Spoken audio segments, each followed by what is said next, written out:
So hello everyone, welcome back to my channel. आज के इस वीडियो में हम लोग सीखेंगे एरेस के बारे में। एरेस जो कि है वो बहुत ही इजी कॉन्सेप्ट है अगर आप उसको अच्छी तरीके से समझे तो। मान लीजिए कि मुझे वैल्यूज चाहिए, यानी कि अगर आपको x इक्वल टू आप 5 या तो 1 या तो 15 कुछ भी लेते हैं और उसके बाद आपको और भी बहुत सारी वैल्यूज चाहिए, तो आपको यहाँ पे सेमी कॉलन करके फिर y करके और भी वैल्यू चाहिए। मान लीजिए 20 भी चाहिए, तो आपको ये सब करके आपको बहुत सारे वेरिएबल्स यहाँ पे बनाने होंगे, उनकी वैल्यू को असाइन करना होगा। बहुत झंझट, बहुत मगजमारी रहती है इसमें।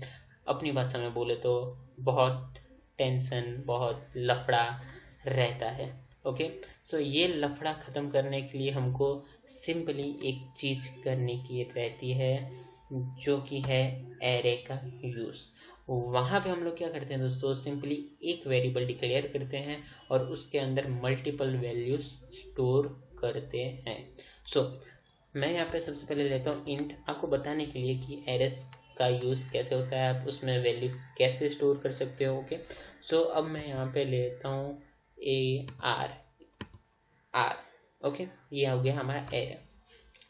अब इंट ARR हमारा जो है वो हो गया एरे। ओके, मैं यहाँ पे पूरा सिंपली एरे ही लेता हूँ। ओके दोस्तों, मैंने यहाँ पे पूरा एरे ही ले लिया है। शॉर्ट फॉर्म में लिखे से अच्छा सिंपल ही है एरे। ओके, अब मैं क्या करूँगा, मैं यहाँ पे ब्रैकेट लगाऊंगा।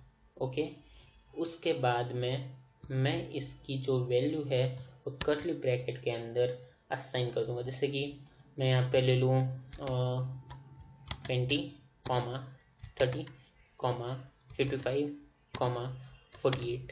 ओके, यहाँ पे मैंने क्या किया, यहाँ पे मैंने एक एरे वेरिएबल लिया, उसके अंदर ये सारी वैल्यू स्टोर करा दी। ओके दोस्तों, अब यहाँ पे एक और मेन चीज़ मैं आपको यहाँ पे बताना चाहूँगा, जो कि ये होगी कि जब ये जो है हमारा, ये कहाँ पे है, इसको आप कौन सा नंबर दे सकते हो, 1। रॉन्ग, इसको हम लोग यहाँ पे 0 से स्टार्ट करेंगे। ये हमारा 0 वाला एलिमेंट होगा। ओके, उसके बाद जो होगा हमारा वो होगा 1, 2, 3। ओके, इस तरीके से आपको ये करना है। अब मैंने ऐसा क्यों किया, क्योंकि हमारे एलिमेंट्स इसी तरीके से स्टोर होते हैं इसमें। अब आप बोलोगे प्रिंट कैसे करेंगे हम इसको, अगर हमको ये करवाना है तो प्रिंट एफ एग्जाम्पल के तौर पर यहाँ पे मैं %d सिंपल ARRAY एरे, इसमें अब जो हमारी इंडेक्स मीन्स के जो हमारी वैल्यू है, जैसे कि ये हमको करवाना है 55, तो यहाँ पे 0, 1, 2 हम यहाँ पे ले लेंगे 2 और सेमीकोलन। Now run. तो अभी हमारा ये कोड रन हो गया और आप देख सकते हो यहाँ पे हमने वैल्यू एक्सेस कर ली एरे की, यानी कि 55। सिंपल है, कुछ ज़्यादा है नहीं इसमें।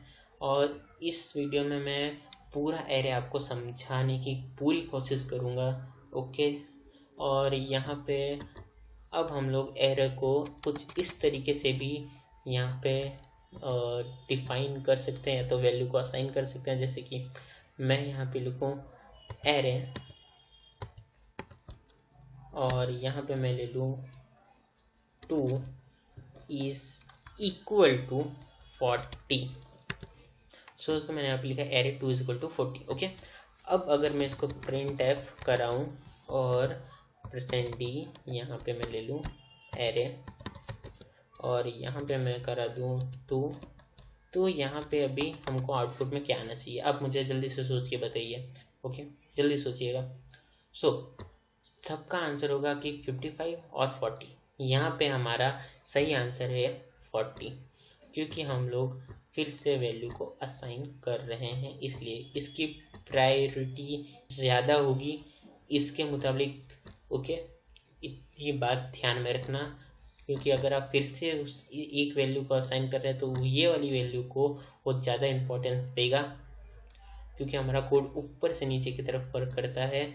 ओके सो दोस्तों, आई होप आपको ये कॉन्सेप्ट समझ में आया होगा और आप इसको इस तरीके से भी डिफाइन कर सकते हो। मान लो कि मैं इसको यहाँ पे कर दूँ क्लियर। ओके, अब आप यहाँ पे 1 2 यानी कि 0 यहाँ पे मैं लेता हूँ 1, ऐसे करके भी आप एरेस को डिफाइन यानी कि असाइन उसकी वैल्यू कर सकते हो। ओके सो दोस्तों, यहाँ तक सिंपली आपको मेरे ख्याल से समझ में आया होगा कि एरे का यूज़ आप कैसे कर सकते हो वैल्यूज़ को असाइन करने के लिए। मीन्स के एरे के अंदर आप कैसे वैल्यू इनपुट यानी कि डाल सकते हो, एरे के अंदर आप स्टोर कैसे करा सकते हो वैल्यूज़ को। ओके दोस्तों, अब हम लोग यहाँ पे थोड़ा सा यूज़ कर लेते हैं फॉर लूप का, और मैं यहाँ पे लेता हूँ कर्ली ब्रैकेट। अब मैं यहाँ पे नंबर्स ले लेता हूँ थोड़े बहुत, जैसे 50 78 और यहाँ पे 102। ओके, अब मैं यहाँ पे क्या करूँगा, मैं सिंपली लूँगा फॉर लूप। इसके अंदर मैं आई इक्वल कर दूँगा मैं 1। ओके, यहाँ पे मैं 1 नहीं कर सकता क्योंकि हमारा जो एरे है वो स्टार्ट होता है 0 से, इसलिए मैं यहाँ पे रखता हूँ 0 और आई लेस देन। ओके, मैं आपको बता दूँ मैं यहाँ पे कर क्या रहा हूँ। मैं यहाँ पे क्या कर रहा हूँ कि जितने भी हमारी ये वैल्यूज़ है इन सभी को एक साथ प्रिंट कराऊंगा। ओके, फॉर लूप का यूज़ करके। अब मैं यहाँ पे सिंपली क्या करूँगा, जो भी हमारी एरे की साइज़ है, जैसे कि यहाँ पे हमारी क्या है 0 1 2 3 है, तो मैं i इज लेस देन 4 करूँगा, और मैं लेस देन इक्वल टू 3 भी कर सकता हूँ, बट मैं यहाँ पे लेस देन 4 ही रखता हूँ। और फिर मैं सिंपली i प्लस प्लस कर देता हूँ और फॉर लूप के अंदर मैं प्रिंट एफ ले लूँगा। दोस्तों, मैं प्रिंट एफ के अंदर ले लूँगा सिंपली %d/n, और मैं यहाँ पे ले लूँगा एरे, और इसके जो अंदर है वो मैं यहाँ पे क्या डालूँगा, एरे के साइज ना, मैं यहाँ पे डालूँगा यहाँ पे आई, और अब मैं इसको रन कराऊँगा क्योंकि आई जो हमारे यहाँ पे 0 से स्टार्ट हो रहा है, इसलिए क्योंकि इंडेक्स जो नंबर है वो हमारा यहाँ से है और उसी के थ्रू हमारा जो एरे है वो एक्सेस होगा। यानी कि i इज इक्वल टू जब 0 होगा, तो अगर मैं चाहूँ तो आपको इस तरीके से भी समझा सकता हूँ कि मैं प्रिंट एफ के बाहर हूँ और अब मैं यहाँ पे i की जगह 0 लूँगा, तो हमारा सिंपली क्या प्रिंट करेगा 25 की जगह मैं लूँ यहाँ पे मैं लूँ 1 तो क्या करेगा 50, वैसे ही लूँ 2 तो क्या करेगा 78, 3 102। ओके, बट मैं इस चीज़ को प्रिंट एफ 4 बार लिखने की जगह सिंपली मैं यहाँ पे एक आई ले लूँगा जो कि स्टार्ट होगा 0 से, यानी कि सबसे पहले 25 प्रिंट कराएगा, जाएगा 3 तक जो कि 102 और 25 के जितने भी बीच में है वो सभी प्रिंट करा देगा। ये ज़्यादा इजी मेथड है उससे कि आप 4 बार लिखो प्रिंट एफ। दोस्तों, आप यहाँ पे आप देख ही सकते हो, ये हमारा जो कोड है बिल्कुल /n किया है मैंने, इसलिए वो एक लाइन में प्रिंट हुआ है।